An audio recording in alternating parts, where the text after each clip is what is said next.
un temps de discussion jusqu'à présent. Merci beaucoup, Vendry. Anthony. Bonjour à tous. Bravo d'être là. Une extrême fin juillet autour de cette vidéo. On a souhaité faire cette démarche de faire un point sur les droits et les devoirs des agents publics à cause du contexte, évidemment, qui a réactivé des questions en fait qu'on n'était plus vraiment habitués dans notre système démocratique sécurisé à se poser. Et il nous a semblé qu'il était particulièrement important d'apporter des réponses à toutes les questions que chacun se pose. Donc, on va faire ça avec Didier Supplisson. Didier Supplisson est un avocat, un territorial, hein, un avocat, et il a aussi la particularité d'être le président de l'ex-Feranda qui travaille à la loi telle devrait être, notamment pour la prise en compte des enjeux écologiques et sociaux. Donc, il est tout naturel qu'il s'associe à Olière pour que l'on fasse cette présentation. On va aborder, je vais tout de suite, si vous voulez bien, on va commencer tout de suite. Hop, vous allez, je vais partager l'écran. Vous allez me dire si c'est bon. Toc. Est-ce que vous voyez mon écran? Non. Non. Ok, je recommence.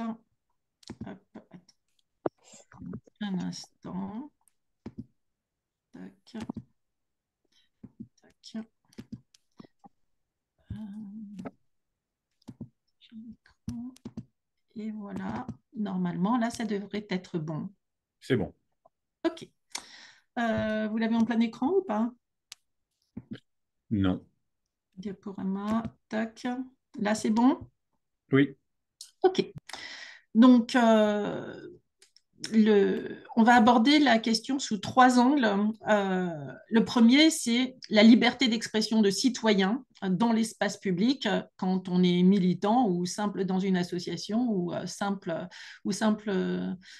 citoyen, mais qu'on est agent public. Quelle est la limitation de la liberté d'expression dans l'espace public qu'emporte ce fameux devoir de réserve des agents publics? C'est vraiment une énorme question qui se pose, notamment quand, comme beaucoup d'entre vous autour de cette visio, on fait partie d'associations et qu'on prend parole dans l'espace public.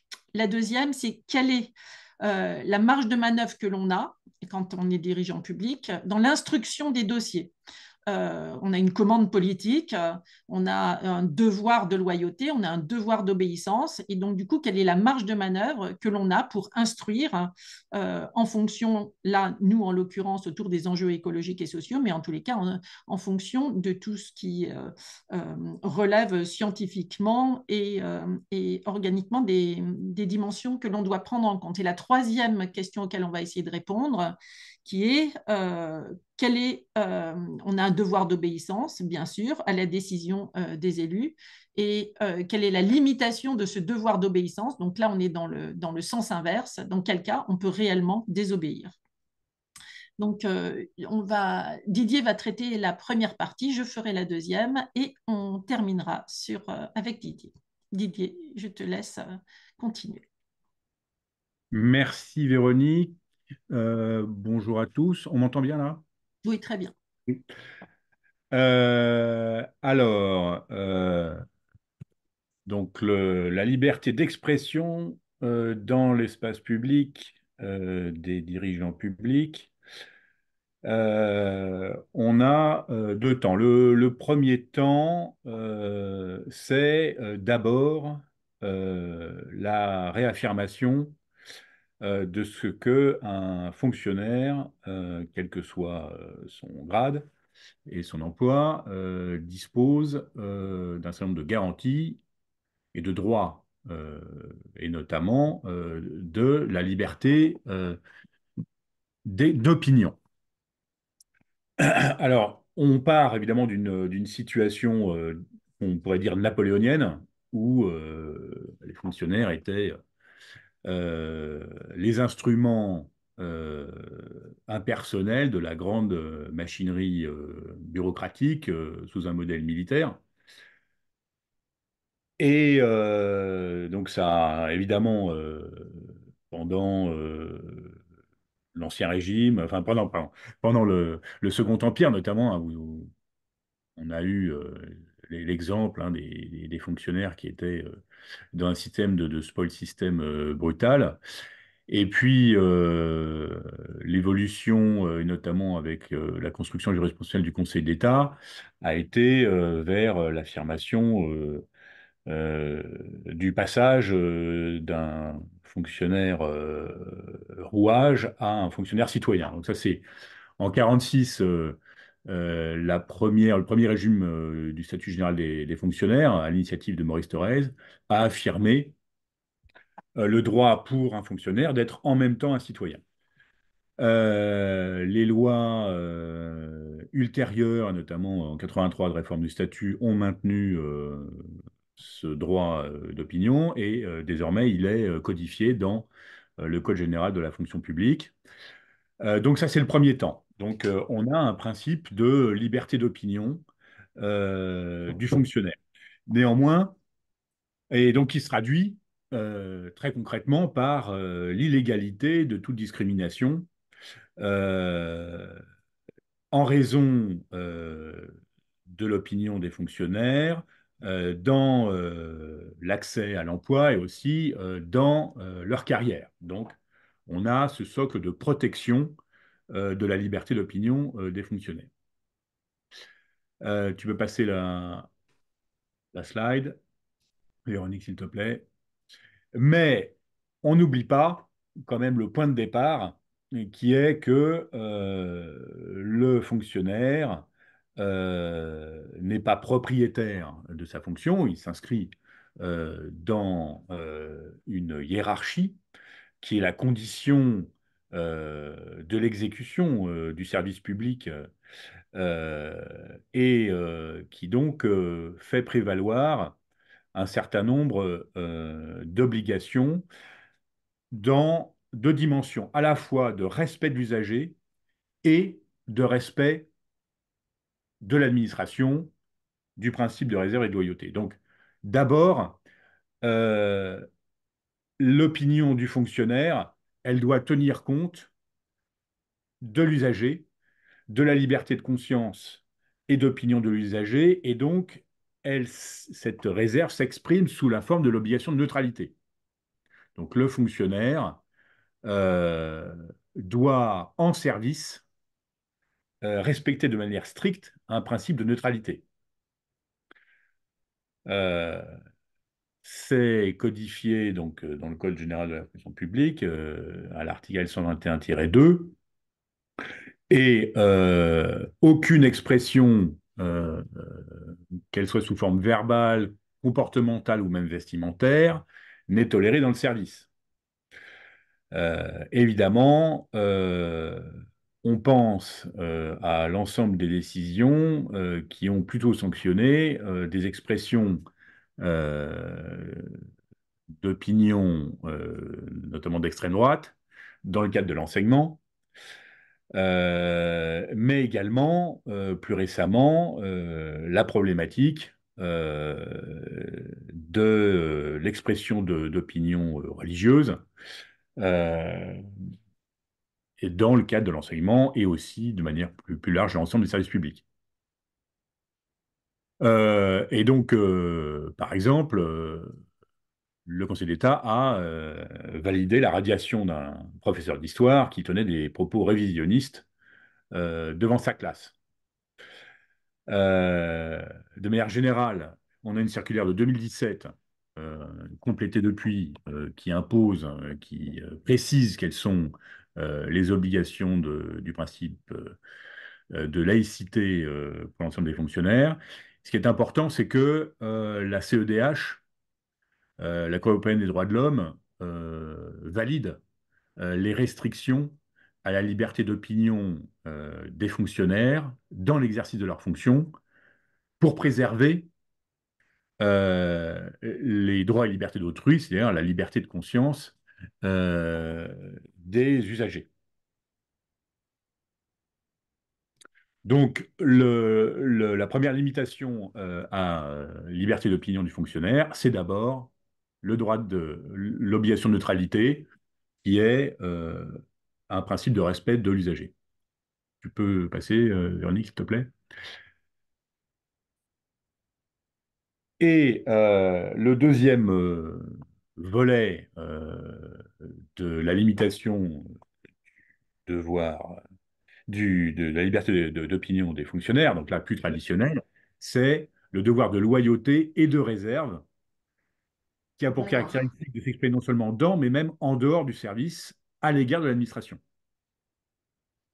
Alors, on a deux concepts. On a le devoir de loyauté, qui est un concept très général, euh, qui traduit à la fois un engagement moral et politique du fonctionnaire vis-à-vis de son administration, comme un devoir de fidélité à l'égard de son engagement de service public et qui lui interdit de porter atteinte à l'image et aux intérêts de son administration. Alors le concept d'obligation de loyauté, il est utilisé par le Conseil d'État et donc la jurisprudence administrative pour sanctionner euh, des comportements ou des propos qui contiendraient une critique virulente non seulement de son administration, mais également de la politique générale du gouvernement. Donc on a une conception qui est quand même assez extensive par le Conseil d'État du devoir de loyauté. J'ai cité là une jurisprudence de 97 où on voit que un délégué syndical de la police a donc fait l'objet d'une sanction disciplinaire pour avoir mis en cause de manière virulente la politique suivie par le gouvernement et avoir mis en cause de manière injurieuse les autorités de l'État. Donc là, on voit que le mandat syndical, la revue syndicale, l'expression dans une revue syndicale ne protège pas le fonctionnaire lorsqu'il attaque la politique du gouvernement. Ce qui a été jugé pour l'extrême droite, évidemment, pour des comportements, disons, d'extrême droite, hein, eh bien, ça pourrait aussi être appliqué dans une version où les critiques proviendraient de la gauche, à l'égard d'un gouvernement qui aurait plutôt une orientation d'extrême droite. Tu peux appuyer sur le link, s'il te plaît? Je crois, oui. Enfin bref, ma femme a fait électrifier son vélo et Didier. Oui, tu peux passer? Oui, merci. Euh, alors, le devoir donc ce concept de devoir de loyauté, donc qui est un concept très général, il rejoint une autre catégorie qui est le devoir de réserve, qui est plus ou moins congruent avec le devoir de loyauté, euh, qui est une notion jurisprudentielle hein, qui n'est pas dans le Code général de la fonction publique, mais qui est tout à fait constant et opérant. Et le devoir de réserve, donc, est une modalité du devoir de loyauté de l'agent à l'égard de l'administration, mais dans le domaine plus particulier de l'expression publique.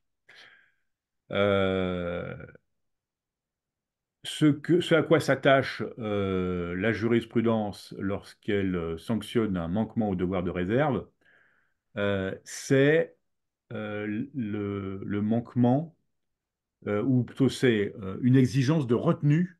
C'est le concept un peu vague et flou et large utilisé par la jurisprudence de retenue dans l'expression des opinions.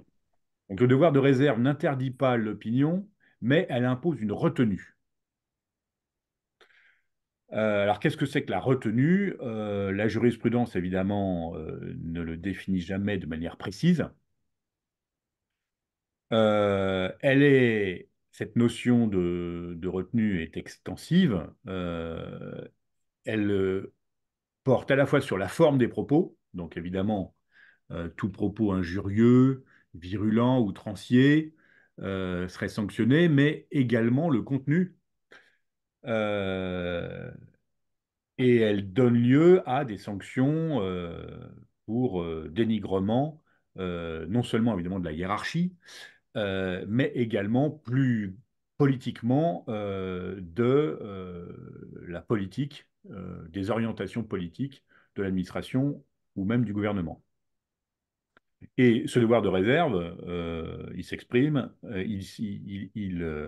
son périmètre s'étend en dehors du service.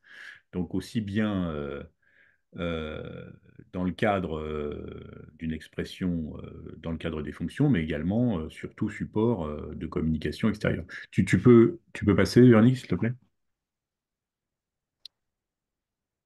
Donc on a comme exemple assez célèbre, donc l'exemple d'un général de corps d'armée qui avait participé à une manifestation à Douai euh, contre les migrants et qui, de manière virulente, avait critiqué l'interdiction de la manifestation par le ministère de l'Intérieur.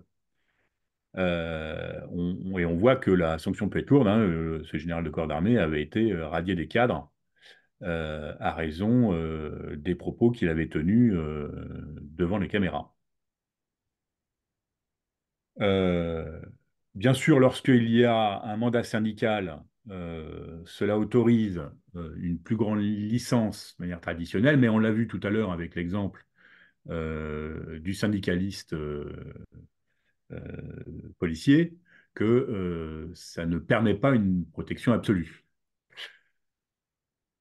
Autre point également qui peut nous intéresser, notamment dans le cadre du lierre, hein, j'ai vu que enfin, Vendry tout à l'heure a pris des précautions pour dire qu'on pouvait anonymiser chacun des participants.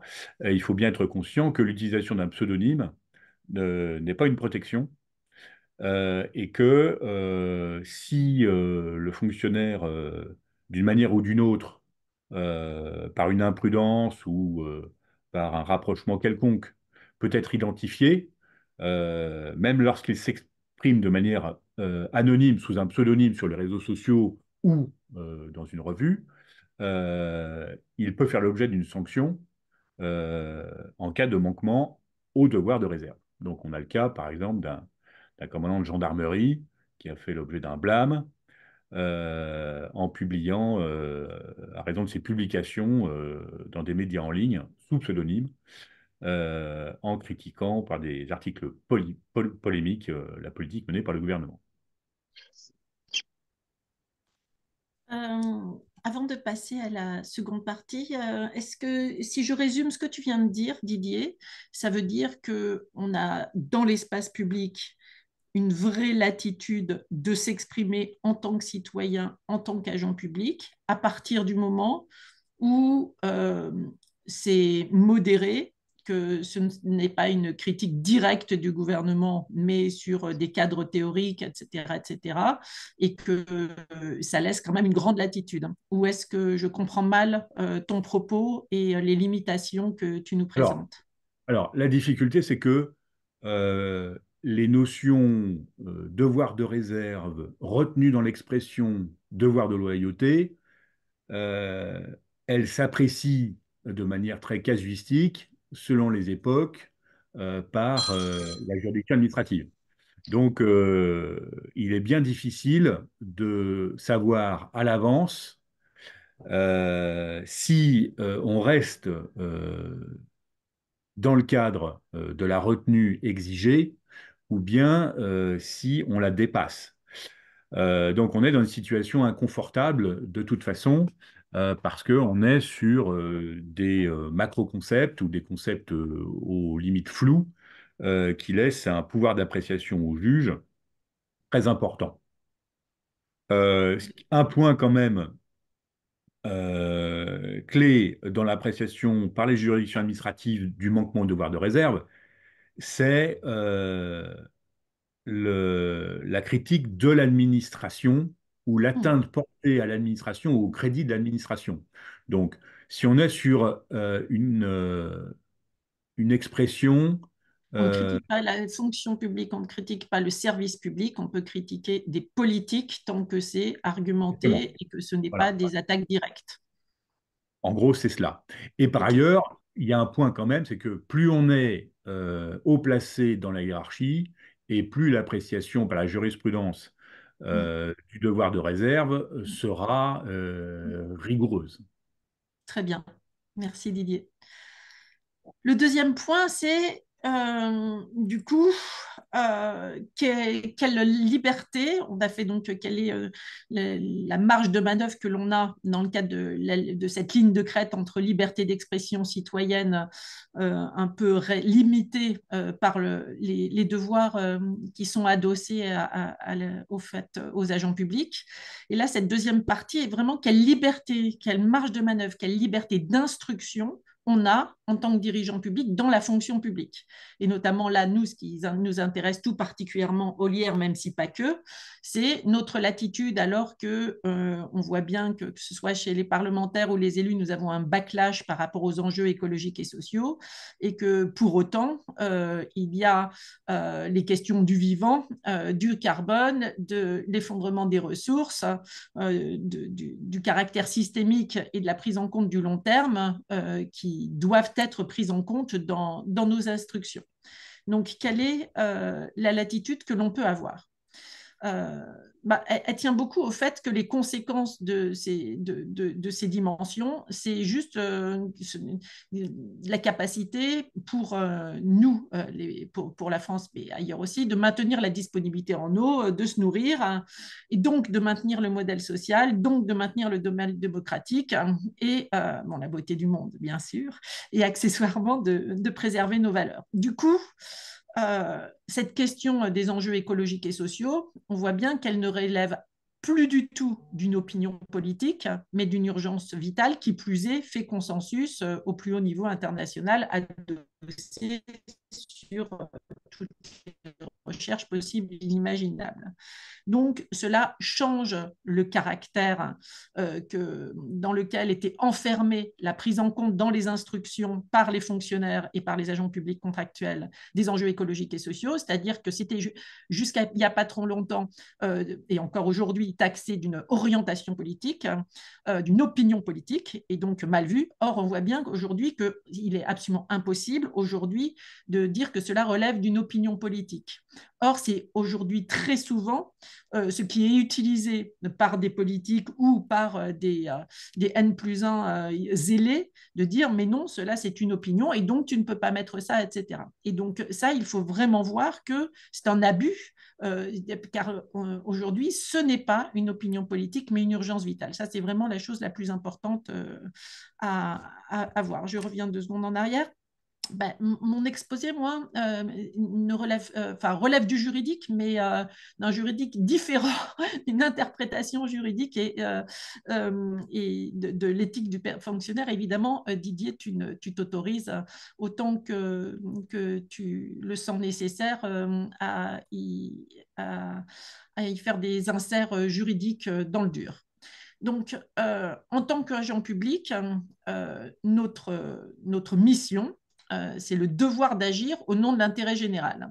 Et on voit bien que ce que l'on vient de voir, c'est l'intérêt général macro, évidemment, de ces enjeux vitaux. Et que la bonne nouvelle, c'est que pour y faire face, en fait, on a un pouvoir d'agir. Donc, on a un devoir d'agir, bien entendu, on a un pouvoir d'agir. Quel est ce devoir d'agir? En fait, pourquoi on a un pouvoir d'agir? Il suffit de se poser la question de pourquoi le statut a été créé, pourquoi on a de la sécurité de l'emploi, pourquoi on a ce droit complètement exorbitant par rapport au commun des mortels d'avoir la sécurité de l'emploi. Et la deuxième chose très spécifique que l'on a, qui tient pour les contractuels, vacataires et autres, c'est pourquoi on a ce droit aussi complètement exorbitant. Si on y réfléchit, on y est habitué, on n'y pense plus, mais c'est quand même un truc dingue quand on y pense, d'être rémunéré sur les prélèvements obligatoires et sur la contrainte de l'impôt. Mais en fait, c'est pour une seule raison, c'est pour donner en toutes circonstances, quelles que soient les pressions de l'administration, les moyens d'éclairer la décision des élus en fonction de l'intérêt général, et j'ai rajouté de long terme, on y reviendra plus tard. C'est-à-dire que c'est pour ça qu'a été créé le statut. Il a été créé pour que nous soyons conseillers et non courtisans. Donc, même si ce n'est pas du juridique dans le dur, c'est-à-dire que c'est vraiment l'esprit de la création de l'administration, enfin de son évolution en tous les cas, est vraiment celle-ci. Donc, du coup, si, parce que, j'arrive pas à lire ce que j'ai écrit parce que c'est mal fait, j'ai mes photos dessus, mais si on essaye d'avoir de la connivence, si on a envie d'avoir de la connivence avec les supérieurs hiérarchiques ou les élus, et ben, juste sous prétexte que c'est leur responsabilité, qu'elle revient que aux seuls élus, on ne respecte pas le contrat que l'on a avec l'institution. Si on décide qu'on n'est que, si on se considère comme des simples exécutants, on ne respecte pas non plus les devoirs qu'incombe le statut et que nous fait avoir le statut et le fait d'être payé par les impôts des gens. Si on s'auto-censure par crainte des réactions, bah, là aussi, on ne fait pas le job, c'est-à-dire qu'on a les bénéfices, on a les droits et on n'a pas les devoirs. Il n'y a pas un droit, évidemment, qui ne soit pas adossé à des devoirs. Et cela, je l'ai déjà dit, parce que bien entendu, quand on réussit à avoir une connivence avec nos élus ou les personnes qui nous évaluent, bien entendu, il y a une question de carrière derrière et toute l'éthique du fonctionnaire ou de l'agent public, c'est précisément de mettre l'intérêt général et sa capacité à instruire, à éclairer pour de vrai les dossiers des élus, les décisions des élus, en fonction de la réalité de ce que nous savons en notre âme et conscience et pas en fonction de nos carrières. Et si, donc, vraiment, je le répète, dans l'esprit de ce qui a été créé, on ne remplit pas notre part du contrat qu'on a passé avec les nations, qui implique le statut ou la rémunération. Et ce n'est pas toujours ce que l'on entend. Donc, par ailleurs, la qualité de la décision publique, donc tout cela relève de la qualité de la décision publique. Si le statut pour pouvoir être conseiller et non courtisan a été créé, c'est toujours pour, depuis 1789, penser à comment construire une qualité de la décision publique. Et aujourd'hui, en Occident, on n'a pas trouvé mieux que la qualité de la décision publique soit assurée par le pouvoir et contre-pouvoir. Et la souveraineté du peuple, évidemment, elle est incarnée par les élus. Et le pouvoir exécutif est incarné par l'administration. Et les élus ont pour mission d'apporter des réponses aux attentes exprimées par les citoyens au moment des élections. Donc, c'est plutôt orienté court terme, même si, bien évidemment, je ne dis pas qu'il y a des élus qui ne pensent pas long terme, ça serait hors de propos. Et deux, l'administration a pour mission d'éclairer leurs décisions au regard de nos expertises métiers et de l'intérêt général de long terme. C'est notre fonction, c'est notre mission, c'est le cœur de notre raison d'être. Mais qu'est-ce que c'est que ces présentations tournantes? Je ne me rappelais pas que j'avais fait ça. Pour le, euh, en fait, en plus, il y a peut-être une autre dimension émotionnelle à prendre en compte, c'est qu'en fait, il a fallu beaucoup de batailles pour en arriver là et qu'on est les héritiers, et on doit être à la hauteur de ces héritiers, on est des nains sur des épaules de géants, qui avaient compris et qui se sont battus pour que nous puissions faire cela, pour être conseillers et pas courtisans, et pour que l'administration soit un amortisseur des soubresauts sociaux et politiques, pas que politiques, hein, elle a aussi été pensé pour que ce soit aussi un amortisseur des soubresauts sociaux, en assurant la continuité d'une expertise, toujours par rapport à l'intérêt général, et c'est ce qui nous différencie du spoil system. Et voilà. Alors, la grande question, et si nous instruisons au regard de l'intérêt général, c'est qui est légitime à dire ce qu'est l'intérêt général. En fait, n'a pas été l'intérêt général ne peut venir évidemment que de l'expression du plus grand nombre, c'est ce qui fonde la légitimité de l'élu au travers de l'élection, mais elle est aussi exprimée par la qualité des décisions, par la garantie de la qualité de la décision des élus, par le fait qu'ils soient éclairés avant de prendre leurs décisions par des experts libres d'exprimer sans crainte leurs analyses et leurs préconisations. La notion de l'intérêt général, elle a volontairement pas été définie dans la Constitution. Et du coup, c'est vraiment la bonne nouvelle parce qu'elle est évolutive en fonction des connaissances, en fonction de la sensibilité sociale, et elle est plastique. Et aujourd'hui, clairement, elle s'oriente vers la préservation des communs, ce qu'on a vu tout à l'heure, préserver les conditions du vivant, l'eau, la terre, l'air, le climat. Et cela contrevient vraiment à cette légende urbaine auquel on est tous confrontés et qui arrange tout le monde, c'est que le devoir d'obéissance du fonctionnaire restreindrait sa liberté d'instruction. Et c'est vraiment, quand je dis que ça arrange tout le monde, comme légende urbaine, c'est que ça arrange le fonctionnaire de ne pas être trop courageux et ça arrange l'élu de ne pas avoir des instructions qui dérangent l'orientation, qui, avant que son regard soit instruit, définissait déjà une ligne qu'il souhaiterait vouloir maintenir telle qu'elle. Donc, dire que le devoir d'obéissance nous empêche d'instruire est vraiment une erreur et c'est aussi en contresens au vu de tout ce que l'on vient de voir. Parce que si le devoir d'obéissance est absolument essentiel, sinon il n'y a pas de démocratie, le devoir d'instruire, lui, le précède. Donc, il y a en premier le devoir d'instruire et ensuite le devoir d'obéir une fois que la décision est prise, même si évidemment la décision ne tient aucun compte des instructions. C'est là la grande liberté des élus, bien entendu. Et donc, toute notre éthique d'agent public se tient entre ces deux devoirs, le devoir d'instruction et le devoir d'obéissance.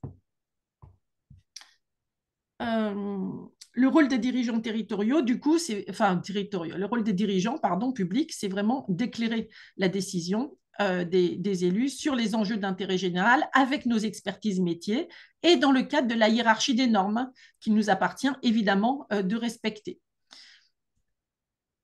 Du coup, il ne s'agit pas d'aller contre des élus, il s'agit d'obéir tout en mettant en œuvre en conscience. Après, une fois que la décision est prise, il s'agit pour le coup d'obéir et de mettre en œuvre en conscience la décision des élus, même si elles contreviennent, et ça c'est très particulier, au respect de la hiérarchie des normes et de certains textes qui les régissent. La question devient donc, quelles sont les modalités de relation entre les dirigeants publics et pour garantir l'intérêt général avec les élus. Et là, en fait, il faut s'adosser sur les principes juridiques et les textes.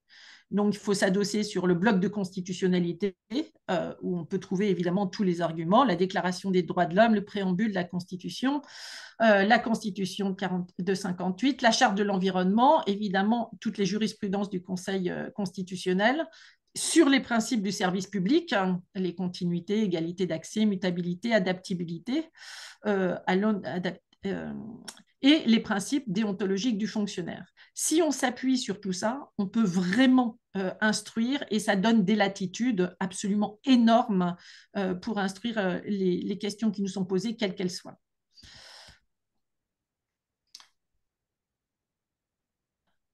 C'est évidemment, quand on instruit là sur le sujet principal qui nous occupe, c'est-à-dire les enjeux, la prise en compte des enjeux écologiques et sociaux, il faut adosser nos instructions de façon à prouver que ce n'est pas une opinion politique, parce que c'est attesté par les scientifiques. Donc, on s'adosse évidemment sur les engagements internationaux de la France, sur le GIEC et l'IPBES, sur les obligations européennes, les diverses lois, les réglementations et les stratégies nationales du SGPE, tant qu'elles existent, et bien entendu sur les agences nationales. Donc, la ligne de crête à tenir, elle n'est pas facile, mais elle laisse quand même des marges de manœuvre énormes. Mais il y a quand même, du coup,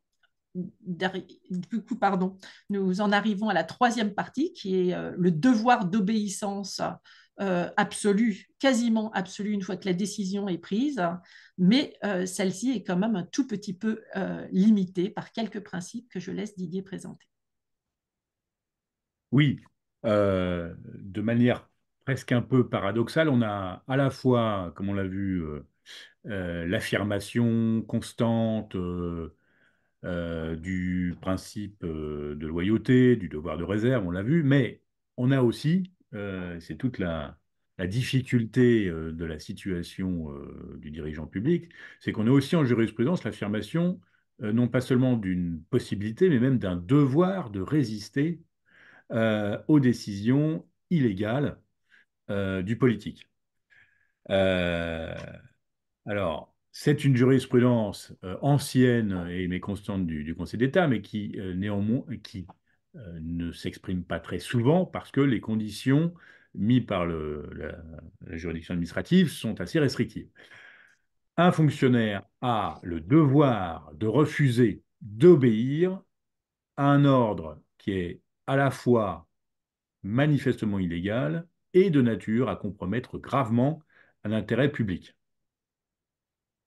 Cela résulte de la réaffirmation que, dans la logique du statut, et non pas dans la logique de l'emploi comme euh, un acte contractuel, le fonctionnaire est d'abord au service de l'intérêt général et de la loi avant d'être au service de sa hiérarchie ou de son administration.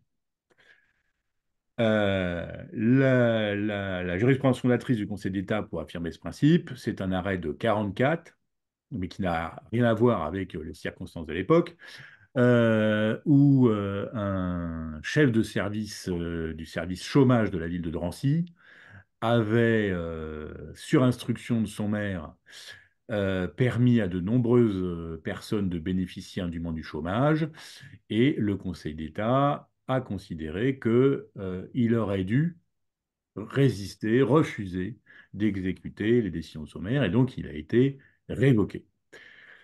Euh, mais les critères du Conseil d'État sont euh, très exigeants. C'est pour ça qu'on a une jurisprudence qui est quand même relativement peu nombreuse et que lorsque on prend la décision de refuser un ordre, il faut bien réfléchir avant de le faire. Parce qu'il faut non pas simplement identifier un ordre illégal, mais il faut qu'il soit manifestement illégal, donc il ne faut pas simplement qu'il soit critiquable en droit. Il faut également que l'atteinte aux intérêts publics ne soit pas anodine, mais elle soit grave. Seules les atteintes graves à un intérêt public justifient un refus. Et il faut que les deux conditions soient cumulativement réunies. Donc on ne peut pas simplement refuser d'obéir parce qu'un ordre serait manifestement illégal ou refuser d'obéir parce que un ordre compromettrait un intérêt public. Il faut que les deux conditions soient réunies. Euh, tu peux passer, Vernick. Et donc, tout en sachant qu'on a cette possibilité, eh bien, on est évidemment, enfin, le dirigeant public est dans une situation, je ne dirais pas cornélienne, mais en tout cas très complexe à résoudre, puisqu'il est tenu à la fois par un principe d'obéissance, mais aussi par un principe de désobéissance. Et donc, c'est à lui d'apprécier s'il est véritablement en capacité de démontrer que les deux conditions de résistance à un ordre posées par la jurisprudence Langmuir du Conseil d'État sont réunies. Et c'est, je dirais, à ses risques et périls.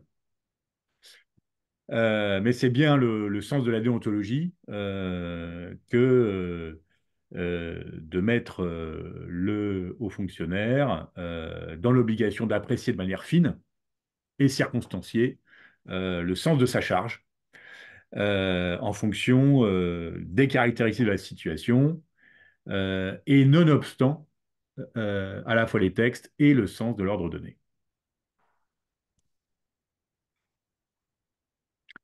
Voilà, donc un droit de résistance à un ordre manifestement illégal qui est très encadré, mais également un pouvoir de divulgation publique dans le cadre d'une législation plus récente, qui est celle des lanceurs d'alerte, dont peut bénéficier l'agent public. Euh, Disposition donc, qui vient de la loi Sapin 2 de 2016, qui a été pris en charge par le Code général de la fonction publique, qui déroge, qui permet aux fonctionnaires de déroger à l'obligation de discrétion professionnelle qui lui interdit de dévoiler des faits ou des informations dont il a connaissance à l'occasion de ses fonctions, lorsque un intérêt public est gravement menacé. Dans un tel cas de figure, dans toutes les administrations, normalement, sont prévus un système, une procédure de recueil des signalements. Lorsque la procédure, lorsqu'il n'y a pas d'instance de recueil, normalement, le signalement doit se faire auprès du supérieur hiérarchique, mais néanmoins, le fonctionnaire peut se dispenser d'utiliser, de faire recours à cette procédure de recueil interne ou de signalement à son supérieur hiérarchique et s'adresser directement au public, donc à la presse ou aux réseaux sociaux, s'il est en mesure de démontrer qu'il y a un danger grave et imminent pour un intérêt public. Et que, ou que, s'il utilisait les procédures de signalement interne, il s'exposerait à un risque de sanction ou s'il était avéré que ce signalement interne ne permettrait pas de remédier efficacement à l'objet de la divulgation. Donc voilà une deuxième possibilité pour le fonctionnaire d'exprimer auprès du public euh, une préoccupation d'une menace grave à un intérêt public dans le cadre des dispositions des lanceurs d'alerte, sur les lanceurs d'alerte. Donc voilà, en cas de situation de crise, les deux possibilités pour le fonctionnaire de respecter l'esprit du service public malgré une hiérarchie ou un ordre politique qui serait gravement attentatoire aux libertés publiques ou aux intérêts fondamentaux de la nation. Merci beaucoup, Didier. Voilà, écoutez, très rapidement brossé, on a essayé de répondre aux trois principales questions qui nous semblaient remonter de toutes les personnes que nous rencontrons. Donc, on vous laisse, on est vraiment à votre disposition pour essayer de répondre à vos questions, si vous en avez. Je me permets peut-être juste sur ma partie de rajouter une chose que je n'ai pas écrite et c'est une erreur. C'est que, évidemment, quand on est tout seul dans une direction ou dans un ministère ou que ce soit ou une, une collectivité à instruire dans un certain sens, c'est évidemment et avec, entouré de personnes qui s'auto-censurent dans leur instruction par peur, par connivence, par tout ce que l'on veut, etc. C'est évidemment beaucoup plus difficile de tenir la ligne, hein. Donc, un des enjeux majeurs, bien entendu, est toujours de faire en sorte que le maximum de personnes prennent en compte ce qu'il est légitime de prendre en compte dans les instructions pour que cela ne porte pas trop préjudice, même si nous sommes absolument en bon droit de le faire et que nous assumerons que notre carrière arrive moins vite pour l'avoir fait si nous sommes les seuls à le faire dans une direction. Voilà. La parole est à vous.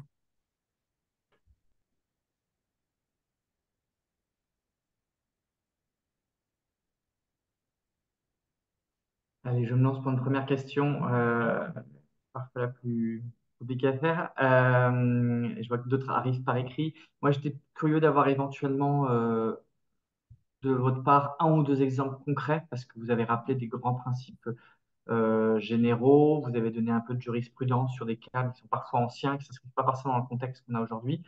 Et j'ai été curieux d'avoir éventuellement votre analyse sur des cas, là aussi un peu théoriques, mais que je peux donner des exemples, notamment, imaginons que des agents territoriaux, comme consigne de restreindre l'accès à certains services, à certaines activités normalement réservées à tous, mais on leur demande d'orienter un petit peu l'action, les critères, les procédures pour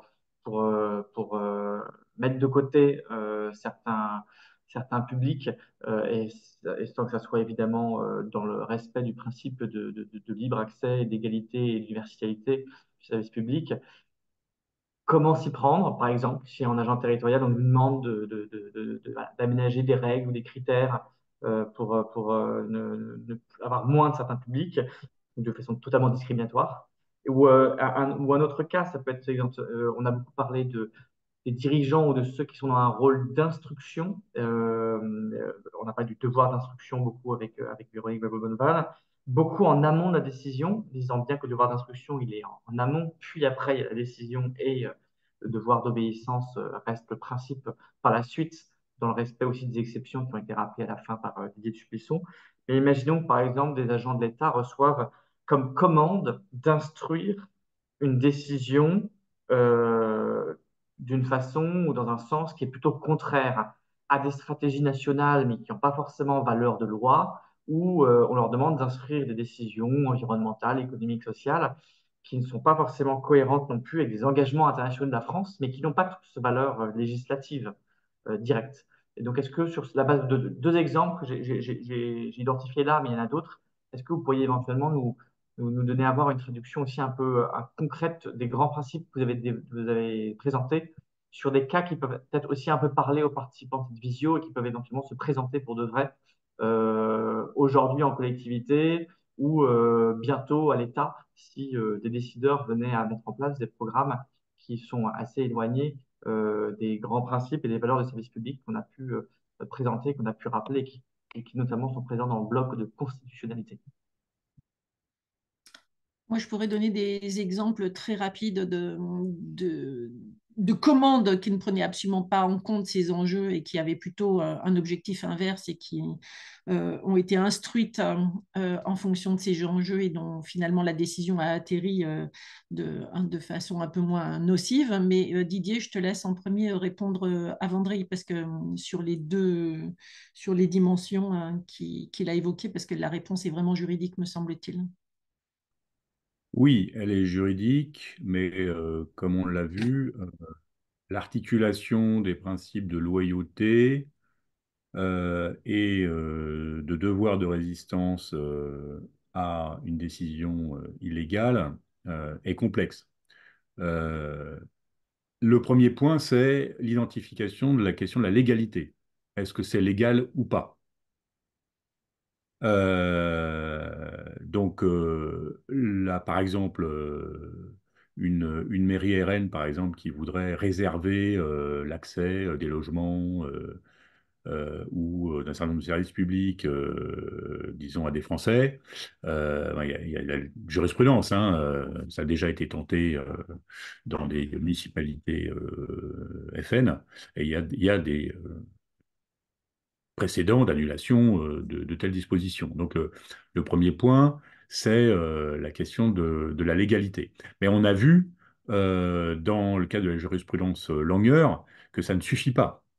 Que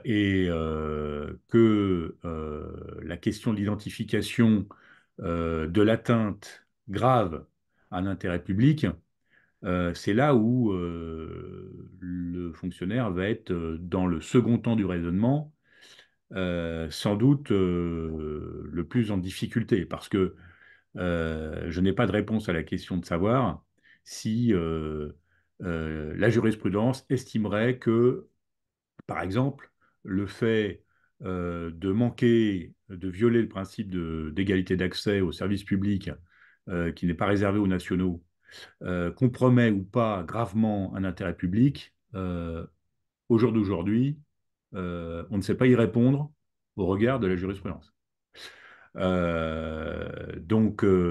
Il y aurait nécessairement, de la part du fonctionnaire qui voudrait invoquer la jurisprudence Langer et l'illégalité de la mesure pour refuser d'exécuter de l'ordre, il y aurait, il ne faut pas se le cacher, une prise de risque individuelle. Il pourrait s'exposer à une sanction et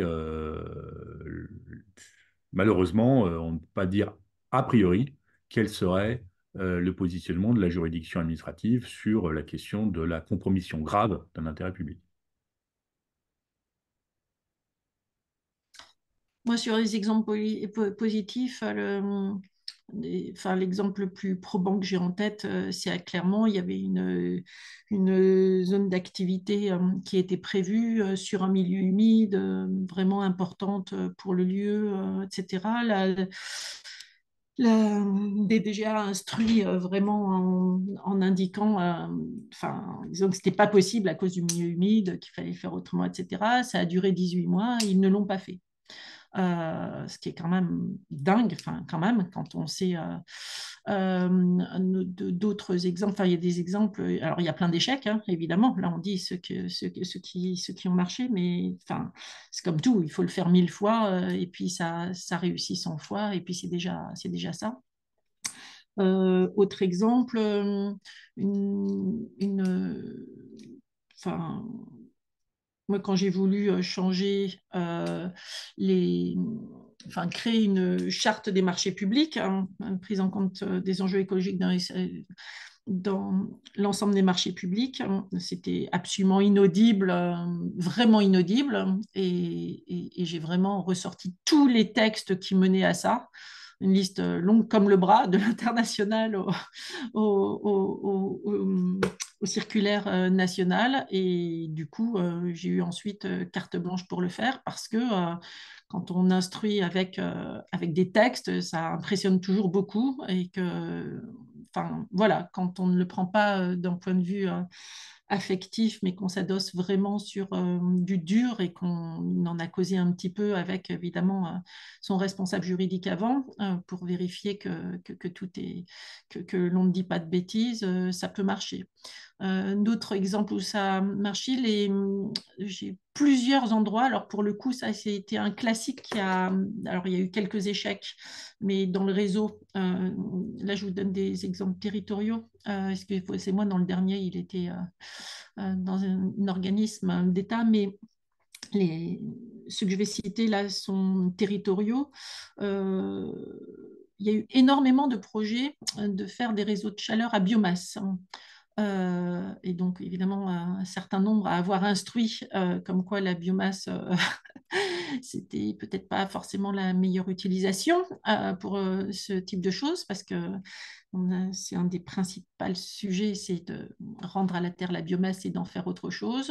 Et il y a quand même je dirais, enfin, alors j'ai pas évidemment une vision exhaustive, mais dans le petit milieu que je fréquente de mes relations, il y a quand même quasiment une grosse moitié qui a réussi à faire changer le procédé du projet originellement défendu par les élus et prendre un autre procédé technique pour le réseau de chaleur.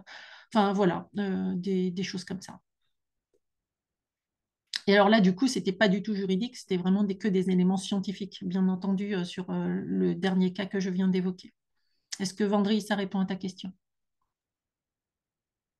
Oui, Non, pas même si trop, c'est pas ça que tu voulais. j'attendais aussi éventuellement un avis, mais c'est plus compliqué, un avis peut-être moins juridique sur concrètement comment l'agent dans cette situation-là il peut agir, euh, parce que l'agent n'est pas toujours en mesure de se dire, ben voilà, ben moi je vais tout faire. Je sais que la décision sera peut-être cassée par par la juridiction administrative dans X mois, quand tel asso que je ne connais pas aura posé un recours.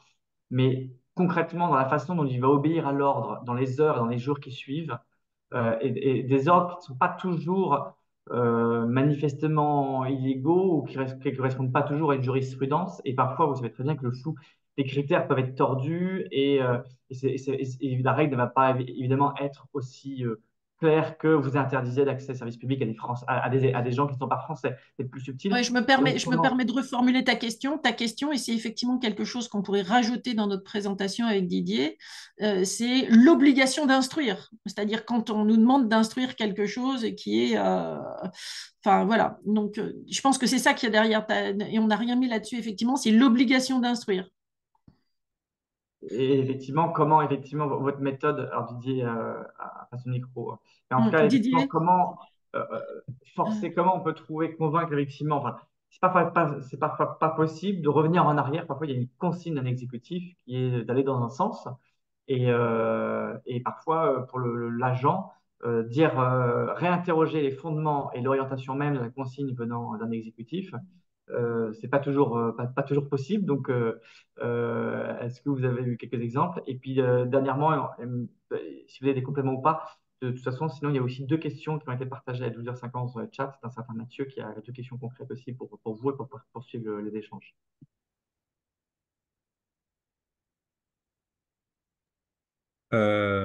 Oui, Vendry. Alors, je crois qu'on ne peut pas nier l'inconfort de la situation et le fait qu'on n'ait pas de recette toute faite, malheureusement, ni que il n'y ait pas de prise de risque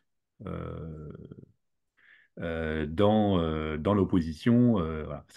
Euh, il me semble que le fondement, la légitimité politique, la construction politique et idéologique du statut est quand même un secours, dans la mesure où, on l'a rappelé, le statut par rapport à un système contractuel privé d'emploi euh, fait de tout fonctionnaire un agent d'abord du service public. Et d'une certaine manière, l'agent peut se conforter dans sa légitimité à prendre une position d'opposition sur l'interprétation qu'il pourrait faire des valeurs du service public. Du coup, je peux reformuler avec mes mots à moi ce que tu dis, Didier, est-ce que ça veut dire que dans le cas là où de toute façon on a un devoir d'instruire une demande d'un élu qui est de limiter l'accès à certains services publics, etc. Et c'est la façon d'instruire, c'est d'argumenter si tel est le cas, avec précisément ce que tu dis, c'est-à-dire et les éléments de constitution et des principes du service public, etc., en disant ceci, cela, et bien que voilà, au vu de tout cela, il est très difficile, on cherche bien, mais il nous semble que tout serait retoqué, etc. Sur la forme, ne pas dire non, je n'instruis pas parce que c'est pas possible, mais parce que on a bien vu dans ce que tu as dit tout à l'heure qu'il y a et sur la forme et sur le fond. Donc, sur la forme de dire non, c'est pas possible, et donc bah, après instruction, en cherchant bien, bah, il pourrait y avoir cette solution, mais là, elle serait retoquée et cela n'est pas conforme à l'esprit et de s'adosser évidemment sur tous les éléments de l'esprit du service public et de la fonction publique que tu évoques. C'est ça? Si je le dis avec mes mots à moi de non-juriste. Oui, oui, je pense que effectivement le séquencement que tu indiques est très important. Un, obligation d'instruire, donc pas de refus a priori d'étudier la question, je pense. Et deux, mobilisation des dispositions juridiques, euh, y compris celles qui sont les plus élevées, donc des dispositions constitutionnelles sur le principe d'égalité, euh, notamment d'égalité d'accès au service public, euh, pour conforter une résistance à l'ordre qui est demandé. Mais in fine, le fonctionnaire ne peut pas dire je ne ferai pas, me semble-t-il, mais il ne peut que dire que la décision n'est pas conforme euh, aux, aux dispositions juridiques et aux principes constitutionnels. Donc, si on reprend la chronologie qu'on a dit, c'est toujours une culture du oui, j'instruis, ça c'est une obligation, on a un devoir d'instruire. Deux, montrer qu'on a cherché, mais que on ne peut pas, a priori, ce n'est pas possible, trop grand risque, pas conforme à l'esprit des choses. Trois, une fois que l'élu ou l'exécutif dit, bah, vous me faites quand même ça de telle manière, là, il y a une capacité de dire que c'est manifestement illégal parce que précisément ça contrevient au principe de la fonction publique et d'utiliser son devoir d'alerte là-dessus. C'est possible ça? Oui, absolument. J'ajouterais peut-être tenter de s'appuyer sur des dispositifs paritaires ou d'externalisation de la décision ou de l'instruction. Bah, par exemple, il y a des référents déontologues qui peuvent être saisis pour tout problème déontologique. Et donc, pourquoi pas ne pas saisir ce biais pour tenter de trouver un appui sur un référent déontologue, tant qu'ils existent, ou tant que leurs personnes n'ont pas été nommées par Les le méchants. politique et les Les méchants. méchants. Et pourquoi pas aussi tenter de trouver dans les institutions paritaires aussi un soutien, tenter de trouver un appui externe, non pas en le présentant comme une démarche d'obstruction de la décision, mais comme une démarche d'enrichissement de l'instruction par la mobilisation d'avis externes afin de garantir la meilleure sécurité juridique de la décision. Donc, euh, voilà. Didier, il y a deux Oui. questions qui te concernent là. Est-ce que les devoirs de réserve et de loyauté s'appliquent aux agents des collectivités lorsqu'ils s'expriment sur l'action de l'État? Et inversement, est-ce que les agents de l'État peuvent critiquer l'organisation de l'État, moyens humains et financiers? Alors, c'est pas inversement, pardon. Euh, ouais. Tu, tu les Alors, as sous les yeux? oui, j'ai sous les yeux. Alors, le devoir de loyauté, il s'exerce à l'égard de sa propre administration. Un agent d'une collectivité doit être loyal à l'égard de sa collectivité, mais pas à l'égard de l'État ou de l'administration avec un grand A qui couvrirait toutes les fonctions publiques. Il y a en principe une possibilité de critique des agents des collectivités à l'égard de l'État sans que ça ne mette en cause le devoir de loyauté. Alors, sur le devoir de réserve, je serais un peu plus prudent ou réservé ou circonstancié, dans la mesure où le devoir de réserve implique de ne pas porter atteinte à la considération de son administration. Donc, si le dirigeant territorial, par des propos outranciers, met en difficulté, en gros, sa collectivité par sa critique de l'État, et que du coup, les élus de la collectivité pourraient reprocher aux dirigeants territorial d'avoir compromis les relations de la collectivité avec l'État, eh bien, ça pourrait lui être reproché. En fait, tout dépend de la question de savoir, du coup, si le dirigeant territorial est en ligne ou pas avec ses élus dans les critiques qu'il formule à l'égard de l'État. En tout cas, l'État ne pourrait pas venir engager la responsabilité disciplinaire du fonctionnaire territorial pour l'avoir critiqué. Et les autres questions, c'était? Alors, Il n'y a pas d'autres questions, je crois. Est-ce qu'il y a d'autres questions?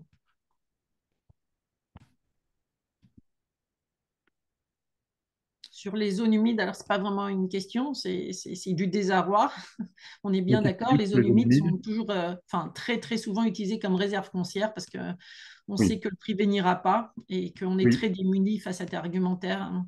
Intérêt général contre intérêt général. Bah, intérêt général de court terme et de machin contre intérêt général de long terme. Et Didier, je te laisse répondre.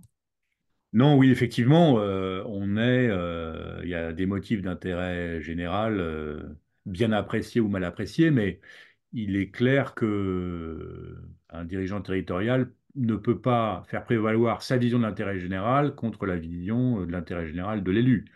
Euh, Non, mais sortir les textes. Mais évidemment, sortir les textes. Alors évidemment, si évidemment les dispositions qui protègent les zones humides, c'est d'abord euh, le premier volet de la résistance. Ensuite, et je reviens à ce que je disais tout à l'heure, est-ce que l'atteinte à une zone humide compromet de manière grave un intérêt public? Je ne saurais pas le dire. C'est à la jurisprudence de le dire, donc malheureusement, la juridiction ne serait saisie que s'il y avait une sanction contre le fonctionnaire que ce dernier attaquait. Euh, Prise de risque euh, à s'opposer, mais je dirais que sans doute la démarche la plus précautionneuse à la fois pour préserver l'intérêt du service public et sa sécurité propre, c'est de multiplier ou d'enrichir l'argumentation juridique sur la protection des zones humides et sur le risque d'illégalité et donc d'annulation, éventuellement de mise en cause de la responsabilité de la collectivité, donc de présenter sa résistance comme étant d'abord une résistance juridique, enfin plus exactement au service de la collectivité Et préserver l'intérêt. d'image à cause des Ouais, associations écolos du coin qui défendent les exactement. grenouilles et les tritons. Exactement.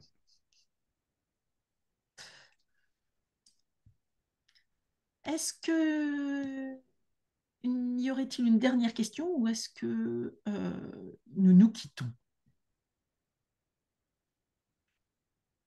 Bons amis. Moi, je veux bien poser une autre question. Oui, Mathieu. Je suis pas sûr de comment la formuler, du coup, je le fais à l'oral. Euh, J'imagine que là, concernant le devoir d'instruction, c'est éventuellement l'administration qui peut attaquer son agent si jamais le devoir d'instruction n'est pas respecté. À l'inverse, je me demandais s'il était possible pour un acteur extérieur, par exemple une association, d'attaquer un agent qui n'aurait pas correctement instruit un dossier, par exemple, qui n'aurait pas suffisamment pris en compte les enjeux écologiques. On sent que tu Euh, as une liste. non, on ne peut pas attaquer un agent, on attaque la décision, on attaque l'acte administratif devant le juge administratif. Éventuellement, pour faire un recours, on peut faire un recours hiérarchique, éventuellement, pour signaler à la hiérarchie que la décision qu'on attaque a été mal instruite. Et donc, on demande au supérieur hiérarchique de reprendre l'instruction. Euh, mais on ne peut pas attaquer un agent.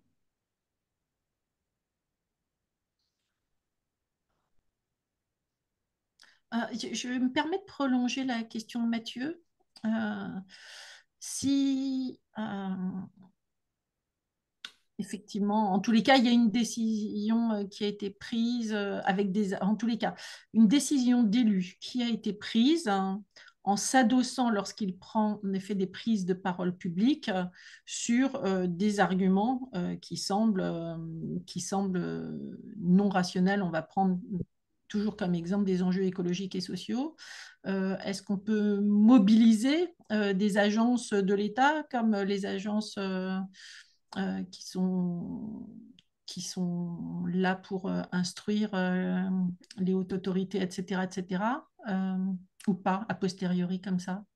Alors, euh, il me semble que l'élu ne pourrait pas sanctionner le dirigeant territorial ou le cadre territorial qui le ferait pour un motif de déloyauté, parce qu'on ne peut pas être déloyal à l'égard de sa collectivité en saisissant l'État, qui a priori l'État ou une de ses agences, ou puisque il n'y a pas de déloyauté dans le fait de saisir un représentant de l'intérêt général et du principe de l'égalité.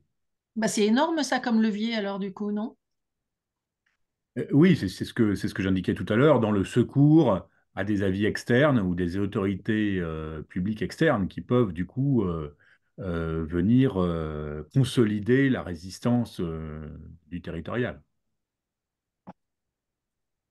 Mais évidemment, il faut toujours le présenter non pas comme étant une mesure dilatoire ou d'obstruction de l'ordre du dirigeant, du politique, mais comme étant une manière d'enrichir la sécurité juridique de la décision et de protéger les intérêts de la collectivité. Mathieu, ça répond à ta question. Donc la première réponse à ta question, c'est non. Et puis après, il y a une petite, enfin, une proposition d'ouverture. Oui, très bien, merci beaucoup. Ok. Et sinon, il y a une dernière question. Comment instruire pour empêcher une modification illibérale de la Constitution?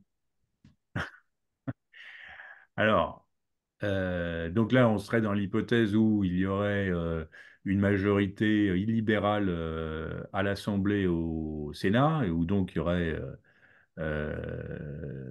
une possibilité constitutionnelle de modification de la Constitution, c'est ça la question.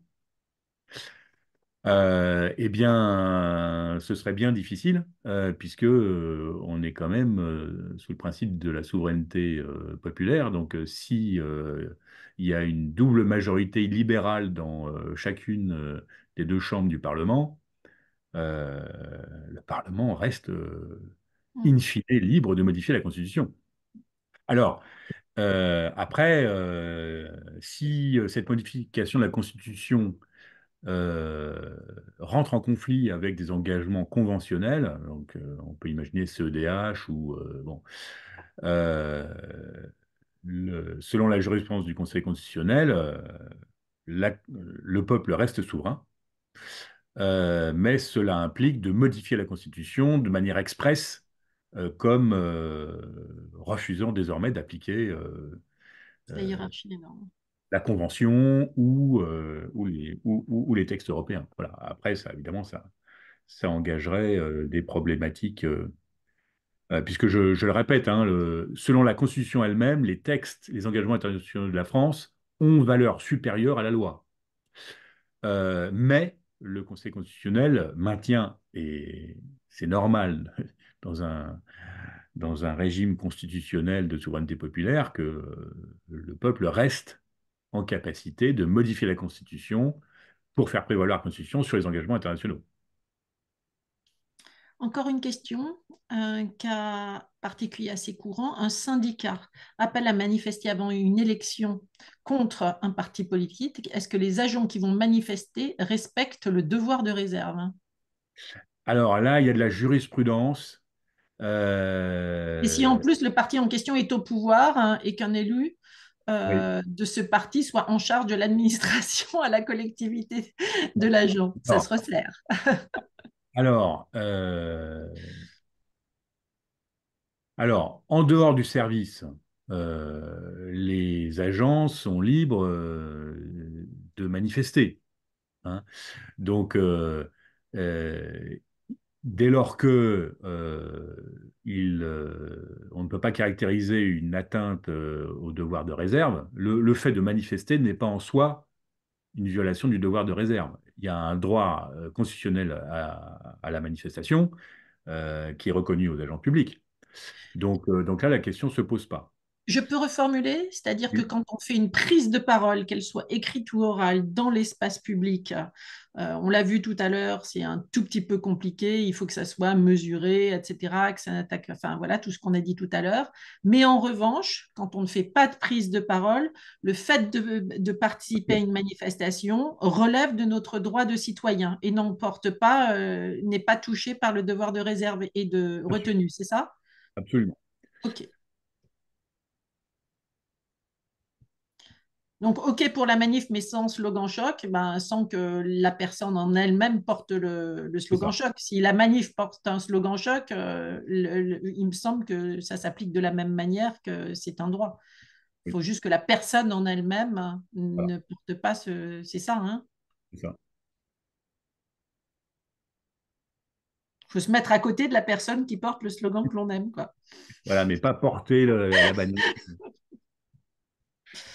Euh, donc, OK pour la manif, mais et si c'est une grève, je voudrais... Alors, par contre, si c'est une grève, la jurisprudence ne considère, s'agissant des fonctionnaires des collectivités, mais aussi de l'État, que la grève n'est légale que si elle a un motif professionnel.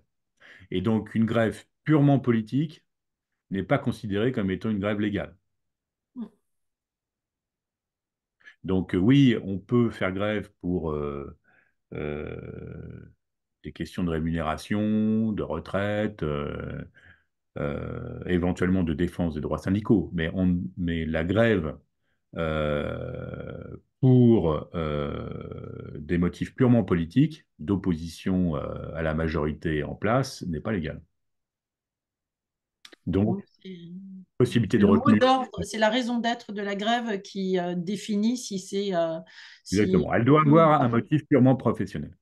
Ouais, excusez-moi, je sais pas si vous m'entendez, mais par rapport Oui. à cette question, si un syndicat, par exemple, qui était par exemple une collectivité, était fortement opposé à une décision politique, est-ce que en pratique, c'est déjà arrivé ou ça pourrait arriver que ce syndicat, du coup, invoque un motif professionnel tout en sachant que sous-jacent, en fait, c'est une opposition politique à une décision politique. C'est-à-dire qu'ils invoquent un motif, mais en off, on sait très bien Oui, que bien sûr. le motif, Bien c'est sûr. pas... Bien sûr. Ce qui importe, c'est le motif explicite. Donc, Donc, on peut ça briser n'empêche avec ça. pas, Ouais. Ça n'empêche pas en Comment? pratique que ça n'empêche pas en pratique que ce genre de grève politique puisse arriver dans une administration Bien sûr. avec un motif. Mais, mais il faut que le motif déclaré soit un motif purement professionnel. Donc de défense des droits des fonctionnaires euh, et des droits et libertés des fonctionnaires, mais pas d'opposition au gouvernement ou à la majorité de la collectivité. Merci Didier. Est-ce qu'il y aurait une dernière question?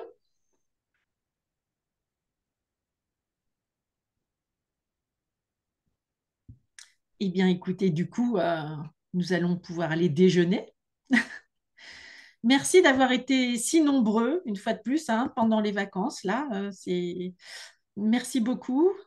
Et Didier et moi, évidemment, on se tient à disposition si nécessaire. Vous passez par le Lierre. Et puis, nous vous souhaitons le meilleur. Voilà, rechargez bien les batteries. Et merci infiniment, Didier. Merci à toi, Véronique, et bonnes vacances à tous. Bonnes vacances à tous. Au revoir.